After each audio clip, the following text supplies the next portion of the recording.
Well, what are you doing? What are you doing next Saturday? What are you doing the Saturday after that? Yeah, I understand. Sure.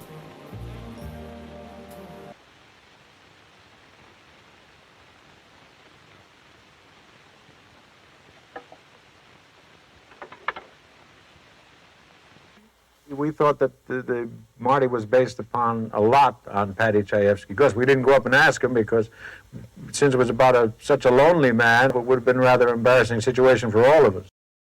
Miss Eva Marie Saint. A lot of us got our start in live television back in the 50s. The hour-long anthology series like Philco Goodyear Playhouse, U.S. Steel Hour, and Studio One was a vast training ground for talented young directors, writers, actors. As a matter of fact, my own professional roots were firmly planted in that training ground. I, too, did a Paddy Chayefsky play called Middle of the Night, and we rehearsed in a ballroom in New York City. Now, that ballroom played an important role in the creation of Marty. And it was while at this ballroom that theater director turned television director Delbert Mann and up-and-coming screenwriter Paddy Chayefsky were rehearsing for their next show. But while rehearsing, Paddy and Delbert found themselves observing the many peculiar signs. One of them that always caught my attention said, girls, remember to dance with the man who asks you. Remember, men have feelings too. Taken aback by this sign, Paddy immediately had an idea. What if his next script was about the kind of person who would even come to this kind of ballroom at all? And I said, fine, Paddy, that's a great idea. Go ahead and write it. In other words, get out of my hair, don't bother me, I got work to do.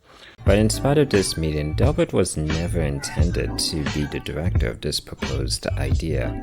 However, it was during the following week when he would have a meeting with Philco producer Fred Coe that they both came to the unfortunate realization that what was to be Delbert's next script was simply unsalvageable. Thankfully, what was once panic would soon turn into a spark. Fred said, how soon can you finish it? He said, well, a couple of weeks. Fred said, we've got to have it this week. Can you have it ready? And Paddy hummed and hawed and humped around for a while and finally said, all right, I can give you 2 acts tomorrow night. This was Tuesday. I don't know when I can get the 3rd act, but by the end of the week, we got the first 2 acts the following night. Very quickly cast, went into production design, costuming, and all the things that had to be done. Delayed rehearsals 1 day, and went into the first reading rehearsal with the first 2 acts. Paddy brought the 3rd act with him to the rehearsal. So we were all reading it for the first time together. And with everything falling into place, on May 1953, the Philco Television Playhouse would officially premiere Marty. The easiest way to describe Marty is simplicity, not only clear in its one-word title, as well as stark minimal display, but also in odd quirks such as how, in spite of being a credited co-lead, Nancy Marchand's character is unnamed even in the credits, which all leads to the simplicity of the story of Marty Paletti, a 36-year-old South Bronx butcher who lives with his mother and can't go a single day without hearing this. My son Jack got married when he was 19 years old. What's the matter with you? Oh, that's swell, Mrs. Cusari. Oh, you should be ashamed of yourself. Marty, I want a nice big fat pullet, about 4 pounds. I hear your kid brother got married last Sunday. That's right. It's a very swell affair, Mrs. Conducive. Marty, you ought to be ashamed of yourself. Well, your kid brothers and sisters are married and have children. When are you going to get married? And everything we need to know about Marty has already been established. Well, what do you feel like doing tonight? I don't know. What do you feel like doing? Well, you ought to do something. Saturday night, Admittedly, one aspect that just continues to fascinate me about the original production is how various elements effortlessly gel together, such as in a later scene where Marty and his friend Angie are at a bar and Angie is convincing him to call up a woman that Marty knows will turn him down. And then we get the scene where exactly that happens. But what really makes this moment sting is right after. Your kid brother got married last week, Marty. That's right. It was a real swell affair. Well, Marty, when you gonna get married, huh? Listen, Louis, if my mother calls you, just tell her I went home, huh? Yeah, Marty, sure. And sure, this is a cheap TV production that obviously can't afford a bunch of extras. But what it also is a pretty true-to-life representation of personal isolation in working-class existence. A working-class existence not only exemplified by the title character, but also in characters such as Mrs. Paletti, Marty's cousin and his in-law, Tommy and Virginia, and Tommy's mother and Mrs. Paletti's sister, Catherine. Characters who at every point offered an intimate glimpse into a working-class reality that the audience knew all too well. She says to me, "You're spilling the milk. Milk costs 24 cents a bottle. What are you, a banker?" So I said to her, "Mama, please, leave me alone. You're making me nervous. Go out into the living room and turn on the television set." So then she began telling me how I waste money and how I can't cook and how I'm raising my baby all wrong. And she kept talking about these couple of drops of milk that I spilled. Well, she got me so mad, I said to her, "Mama," I said, "do you really want to see me spill some milk?" And I picked up the bottle and I threw it against the door. I didn't throw it at her. I didn't even throw it anywhere near her. That's just something she made up. Oh, of course, the milk spilled all over the floor. The whole 24 cents. And the chemistry in the cast is driven further as Steiger's performance further emphasizes his character's vulnerability and internal disdain. And it was such a human feeling, expressing the loneliness that every human being feels in one way or another. And this is the scene coming up right here. Rod just simply became completely immersed in the agony of the man's emotions. And I kept saying to him through rehearsals, "Rod, try to hold the tears in. Don't cry. Don't cry. Let the audience cry for you." No, Mom, that's the history of my life. Not for me. I don't want to go to the Waverly Ballroom. None of those places. They stand around and make me feel like I'm a bug. You know, I got feelings too, and had enough pain. No, thank you. As the argument goes, the wounds are still fresh. Mama, please, now, would you please leave me alone now? What do you want from me? I'm miserable enough as it is. To put on the blue suit, the gray suit. You want me to go to the Waverly Ballroom? I'll go. The blue suit, the gray suit. You know what I'll get for it? I'll get heartache. That's what I'll get. I'll get a great big night of heartache.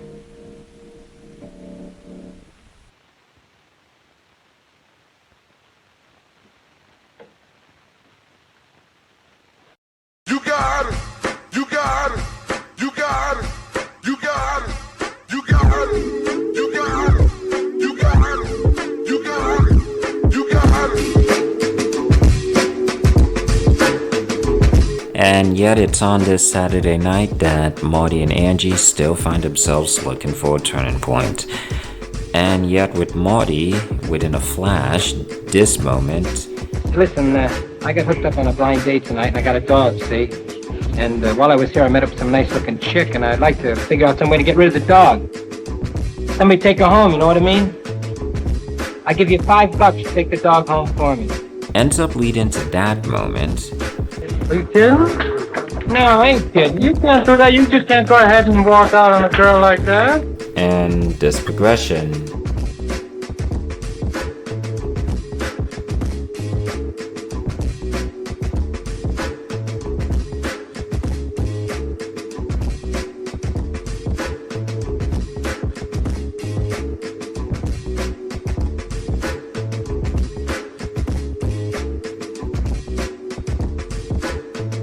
ends up leading to this conclusion.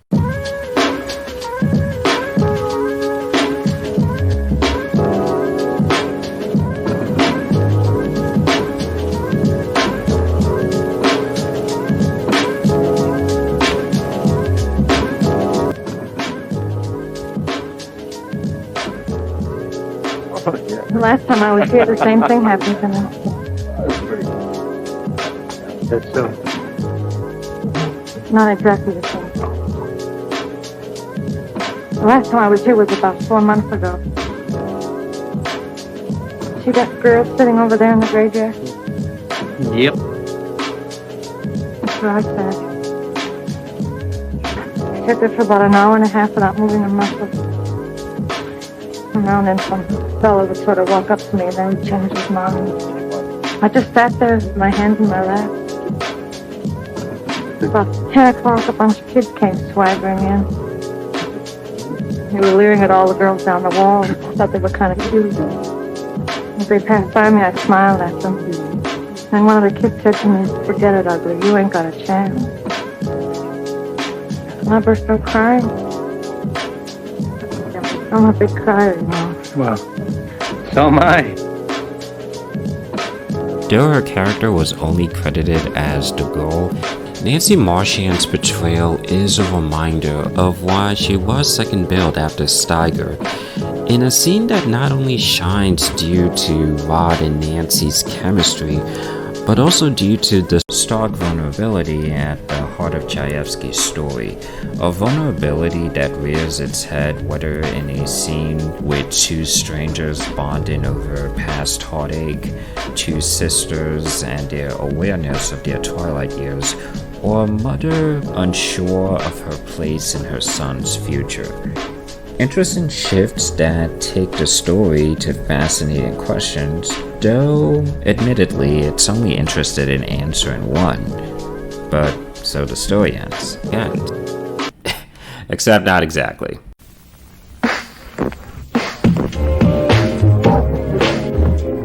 Hello, I'm Burt Lancaster. Back visiting my old hometown, New York City.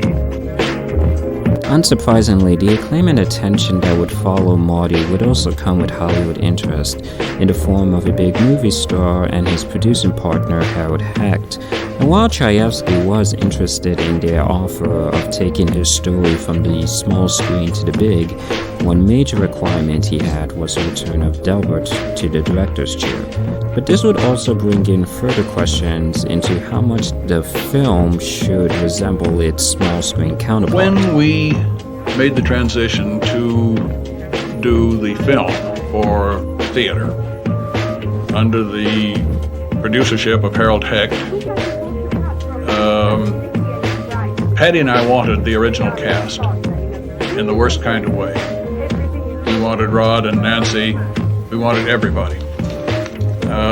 Harold wanted, yes, a film that would have the same emotional appeal that the television version had had. He didn't want it to be just a reproduction of the television version. He wanted it to have, obviously, better production values, better sets, and so forth. But he really wanted to recast it. Steiger, on the other hand, would maintain that it was his refusal to sign a contract with the Hecht-Lancaster Company as the true reason he lost out on reprising his role on the big screen. But considering his next big role would be opposite Marlon Brando, loss is relative. But the question remains, who's the new Marty? You hit me. Yeah, and I'm about to do it again, too. Boy, you dirty wop. If you want to fight, take it outside. I'm gonna cut this wop's heart out.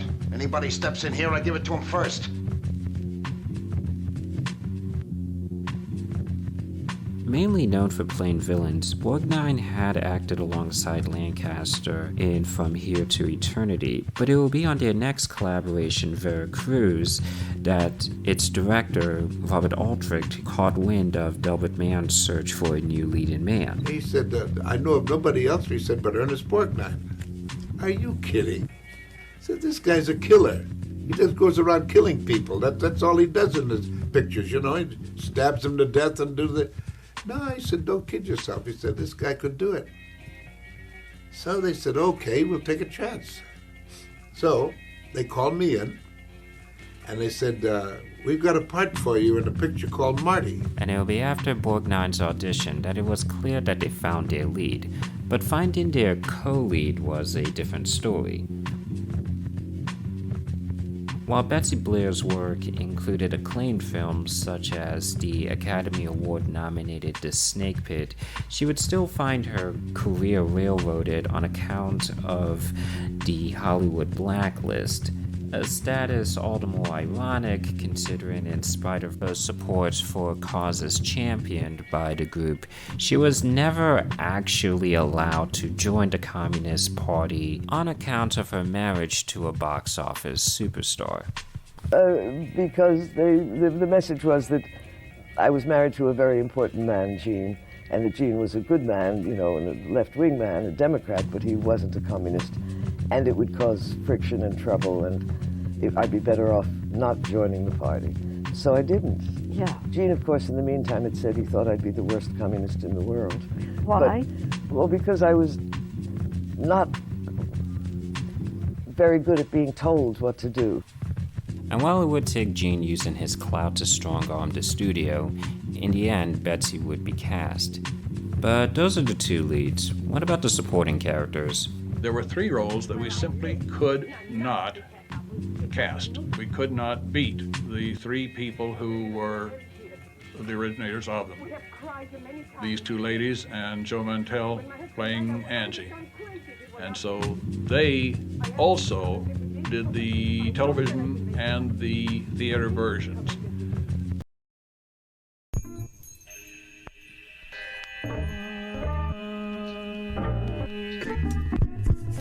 Recognize that fellow? His name is Marty. Never heard of him, hmm? Well, you will. Because we made a picture about him. So it goes without saying that the decision to shoot the film on location in the South Bronx added a layer of visual authenticity to Chayefsky's story. Anymore as it needs to be said that, courtesy of cinematographer Joseph Lachelle, the story's transition to the big screen comes with a massive visual enhancement that not only results in more subtle differences to its small screen self, but even when referencing its previous self, the difference couldn't be clearer. We're back to that, huh? I say to you, what do you feel like doing tonight? And you say back to me, I don't know what you feel like doing tonight. Then we wind up sitting around your house with a couple of cans of beer watching a hit parade on television. With that clarity also provided a deeper focus into all the emotional distress that comes with kitchen sink reality. All your kid brothers and sisters married and got children. When are you gonna get married? Look, I know I sound like a terrible woman. No, Virginia, I know just how you feel. I just can't stand it anymore, Aunt Teresa. Every minute of the day, do this, do that. I don't have 10 minutes privacy with my husband. We can't even have a fight. We don't have any privacy. Everybody's miserable in our house. All right, Jenny, don't get so excited. She's right. Well, how about next Saturday night? Are you free next Saturday night? Well, what about the Saturday after that? Yeah. Yeah, I know. And as the lead, Borgnine's take on Marty's self-loathing is effortlessly powerful. Marty. No. I'm gonna stay home tonight and watch the hit parade. You're gonna die without a son. So I'll die without a son. Oh, Marty, put on the blue suit, huh? Blue suit, gray suit. I'm just a fat little man, a fat, ugly man. You're not ugly. I'm ugly, I'm ugly, I'm ugly. Marty. Ma, leave me alone! Ma, what do you want from me? What do you want from me? I'm miserable enough as it is. All right, so I'll go to the Stardust Ballroom. I'll put on a blue suit and I'll go. And you know what I'm gonna get for my trouble? Heartache. A big night of heartache.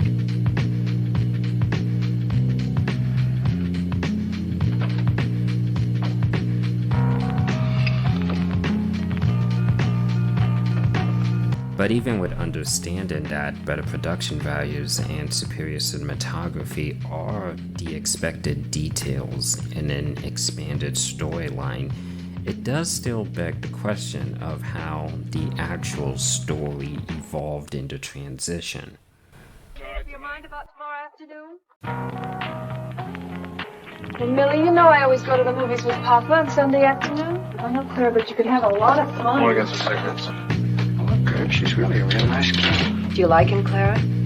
Yes, he seems very nice. Oh, with the glasses. Herbie, have you ever been here before? Hey! Herbie! What are you doing here? I came up to dance. What do you think? You here with somebody? Well, I'm just here with another girl. Where you going now? What? I'll take you over and I'll introduce you as an old army buddy of mine, and then I'll cut out. Because I got this other girl waiting for me out for the hat check. And I'll pay you $5. Are you kidding? No, I'm not kidding. You just can't walk off on a girl like that.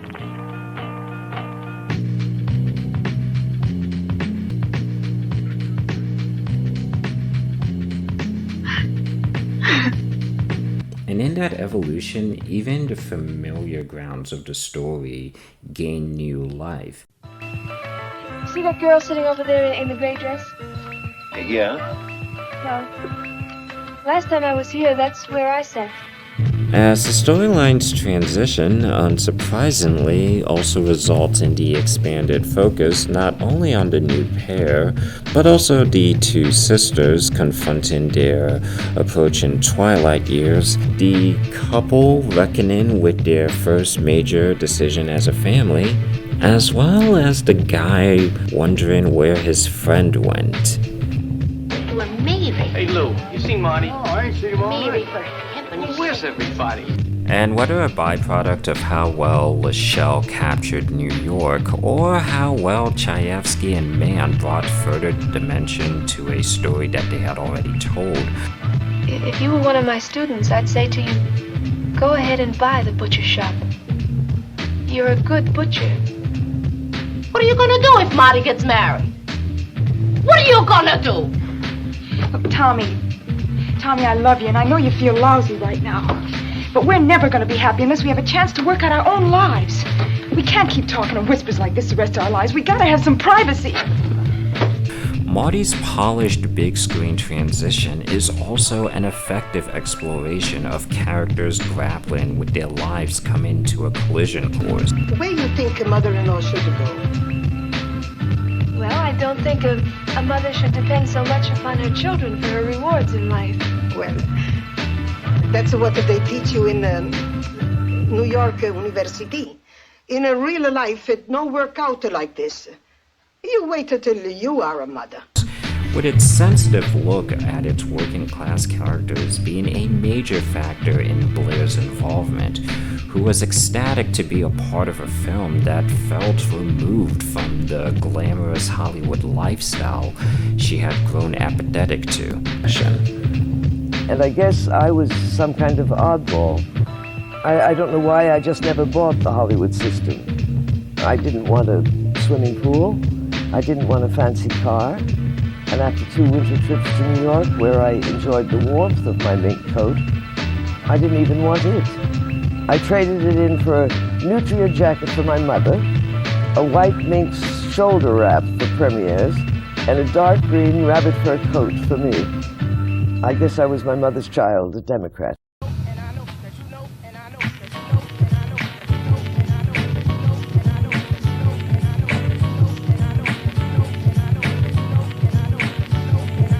I had a wonderful time this evening.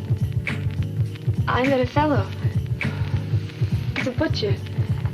And, well, we sat in a luncheonette on Grand Concourse, I think, from 9 o'clock until midnight. Talking. That's all we did, talk. I was just trying to figure out why I enjoyed myself so much. We just sat and had pie. Well, he's going to call me tomorrow. And it's in the final act where the story continues its gripping height, Let me drive you over, will you, Ma? Thomas, leave me alone. where not only are the consequences of the collision course in full display, Well, I was talking to this girl last night, and she made the point that Look, Marty, will you see that my mother is nice and comfortable? Oh, sure. But this girl... What girl? What does she know? Marty, take care of my mother, will you?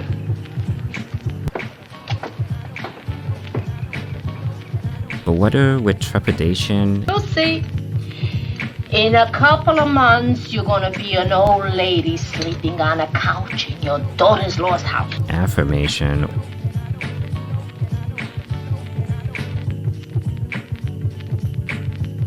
or just resentment, We just talked. Well, she must be some talker. Must have been about 50 years old. everyone is reckoning with this possible change. Well, what didn't you like about it? I don't know. She don't look like Italian to me. Plenty nice Italian girls around. Well, let's not get into a fight about it. Well, what are you getting so worked up about? I only met the girl last night. Probably not going to see her again anyhow. Now, the time limits imposed by television might move certain things closer to a resolution. Don't be mad, Marty. Once in a while, Mother got a bee old goat, you know? Whereas the time expansion afforded by the shift to film not only allows for further weight to be given to the possible change at hand, but also the consequences of possibly letting it slip by, and whether Steiger or Borgnine, a decision needs to be made. Game of cards? Come on, let's go down to 72nd Street. We'll walk around. We'll wind up with something. I'll never forgive LaGuardia for cutting out burlesque out of New York City. There's a burlesque at Union City. Let's go to Union City. What do you feel like doing, Angie? I don't know. What do you feel like doing? I don't know. What are you gonna do tonight? What are you gonna do tonight? What are you gonna do tonight? I don't know. The burlesque, Louis Paradise, miserable and lonely and stupid. But that's what you are. What am I crazy or something? I got a good thing here. What am I hanging around with you guys? What's the for? matter with you, You don't like Barney? it? If you don't like it, it's too bad. She's a dog and I'm a fat, ugly little guy. Well, all I know is I had a good time last night. I'm going to have a good time tonight. If we have enough good times together, I'm going to get down on my knees. I'm going to beg that girl to marry me. Me and I don't care whether you like her or anybody else. Hello? Excuse me, Ange. Hello, Clara?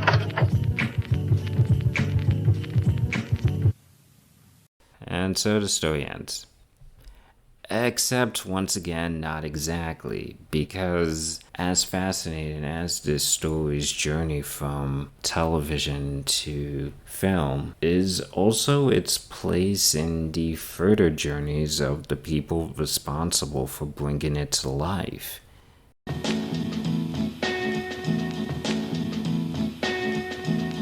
The winner is...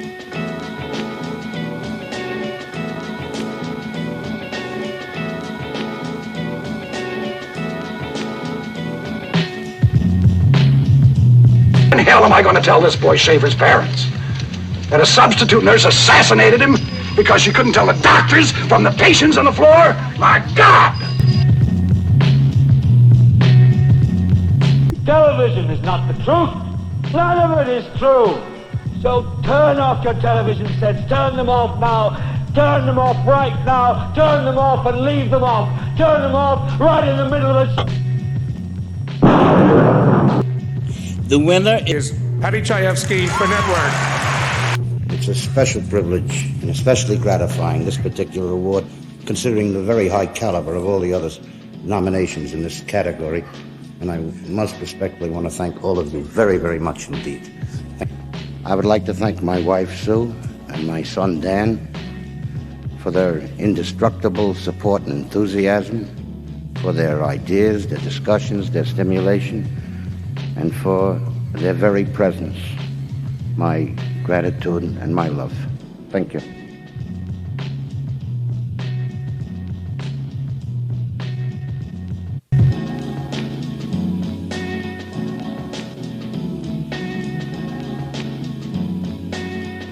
Now you hold it right there.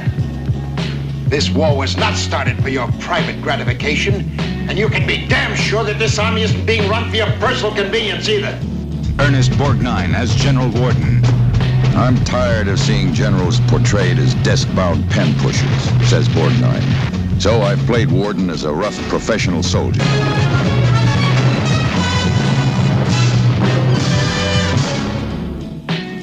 Hey, 16 cases of rifles. We lost one on the trail.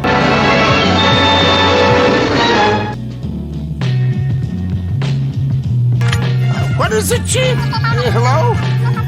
Hello? Hello?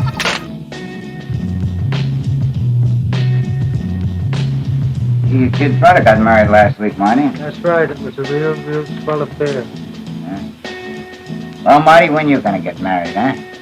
Was I did Marty in this building up in 8H here in NBC, and I don't know what happened. Maybe Marty had the quality of this butcher from the Bronx who was lonely, and what happened was it seemed to touch the loneliness in the people across the country, and over the weekend became a big thing. Elia Kazan, who directed Waterfront, said, "What the hell did you do on Sunday?" I said, "I don't know. We did this show," and I came out Monday morning, people were saying, "Good morning, Marty." The garbage man was saying, "How you doing, Marty?" Now look, I got no wife, I got no kids. Boy, I got a town that don't want me. And on top of that, I got this place.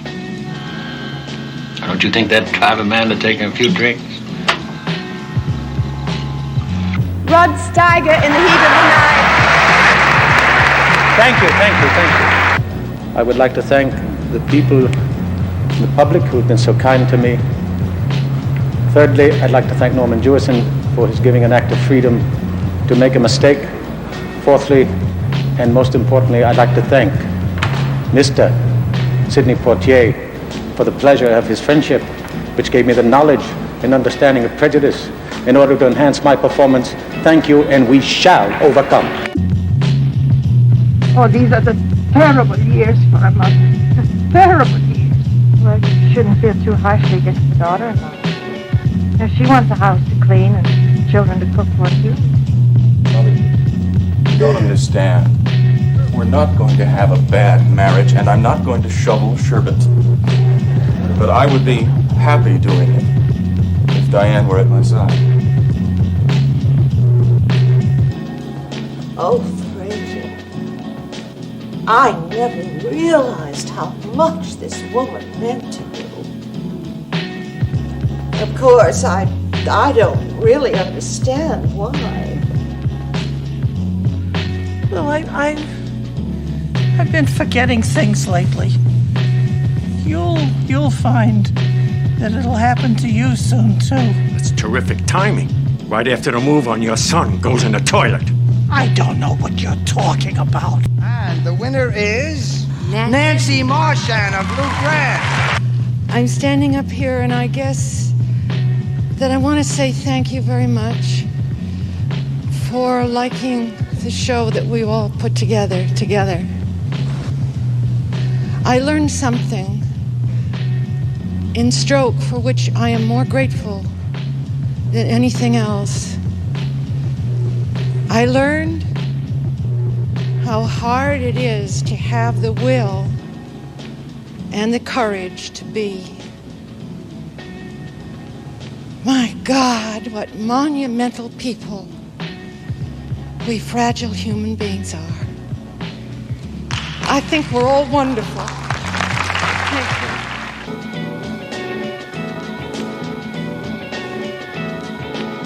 Forget it, Jake. It's Chinatown. I'm gonna go downstairs to the Cappuccinis, Mama. I'll be up in a little while. Would you feel all right? I'm all right.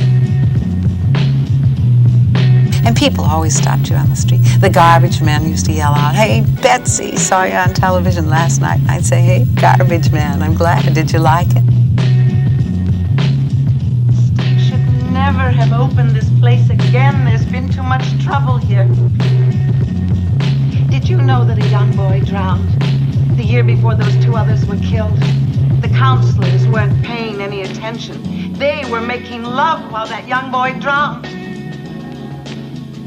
His name was Jason. So I read it and I said, what a piece of junk, you know? Something like that. Something like that. And I said, nobody's ever going to see this thing. So I figured, what? 10 days work, $1,000 a day, I'll be able to buy that little Scirocco. And sure enough, I did. And it happened. It happened, and who would ever know? My daughter and I went to see it on Mother's Day in New Canaan, Connecticut at 7 o'clock in the evening. I said, well, tell me for true. I said, are you sorry your mother did this picture? She said, no. She said, as a matter of fact, she said, I'm glad you did. She said, now I won't have to explain to my friends who you are anymore, because I had been away from TV for so long. I apologize for what he said, sir. He's so used to buying and selling people.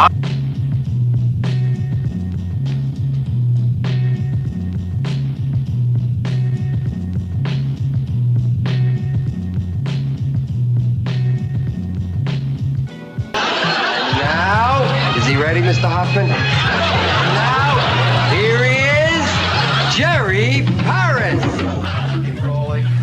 Deeply. Don't worry, they'll do better next year. Are you kidding? Last year... Wait, hold it. What is the line? I got the line. Everybody keep your fingers crossed. And action. See, good actors like Bob and Dick Van Dyke, now that I'm a director, I can say this, we're never afraid of supporting actors like me to say, you take that speech.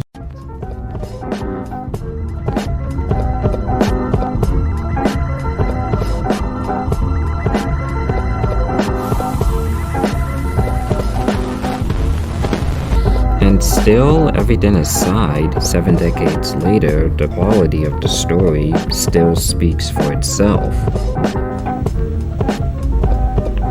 So to sort of sum it all up,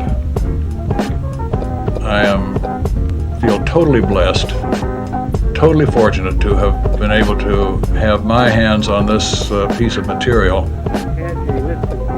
and to have just a little part in the doing of both versions.